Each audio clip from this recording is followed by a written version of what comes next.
Hey guys, I'm here on the back end of my test blog and I want to jump right into writing a post. When you log in, this is exactly what you should see, except instead of test blog, it should say the name of your blog. So to start writing a post, all we want to do is go up to the admin bar, go to post, and add new. You can also get there on this sidebar by going to post, add new. But I just want to point out that some of you guys might experience this issue where this sidebar is kind of overlapping here.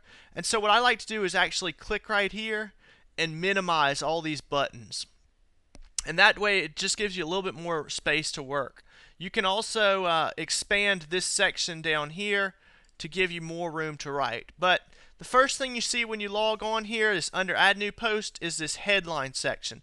Just like if you were writing for a newspaper, you want to write a catchy headline that's going to suck people in, make them want to read the whole post.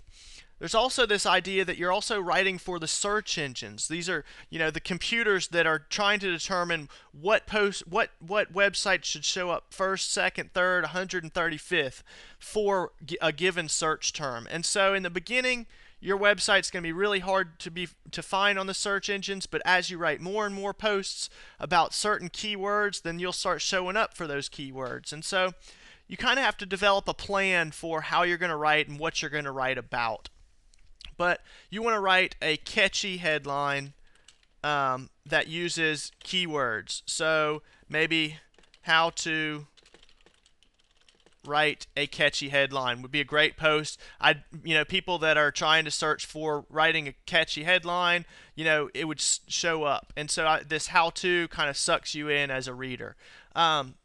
Everything down below here is your content section, and so I'm just going to paste in some content that I've gotten. It's all Latin, so the computer's not really recognizing it as being spelled correctly. That's why it's underlined in red. But basically, you've got your standard word processor type control functions. We call these WYSIWYG buttons because it stands for what you see is what you get. And so if you wanted to bold this first word, you just click bold. It's bolded. If you want to italicize this right here, you just select the text by clicking and dragging, click the italicize button, and it's now italicized. There's a whole lot of features in here. We could select this whole paragraph right here and add some styling to it by creating this ordered list. So I could come here, I could make each individual sentence its own ordered list, or I could select this bottom paragraph and I could put it in the block quote feature, which is basically just going to set it aside and indent it. But you can see there's a whole lot of functions in here. I welcome you to explore them. There's an option to change the color of the text through a drop down menu right here, so I can make this red. And basically, let's just say that I was finished writing this post. So when you're all finished, you want to go over to this section called Publish. And you basically have two options right here. You can save this as a draft and come back to it later, or you can go ahead and click Publish. I want to go ahead and publish this. So I'm going to click Publish, and in a couple of seconds, it's going to publish.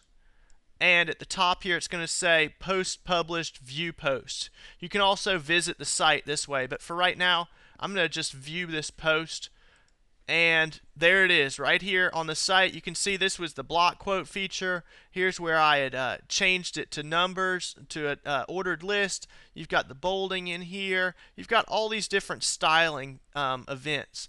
If you go visit the home page, you'll see that this is going to appear first because it's the most recent thing we've published, and then below it you've got your older posts. But going back in here, let's say that I had saved it. Again, publishing it is also a way of saving it.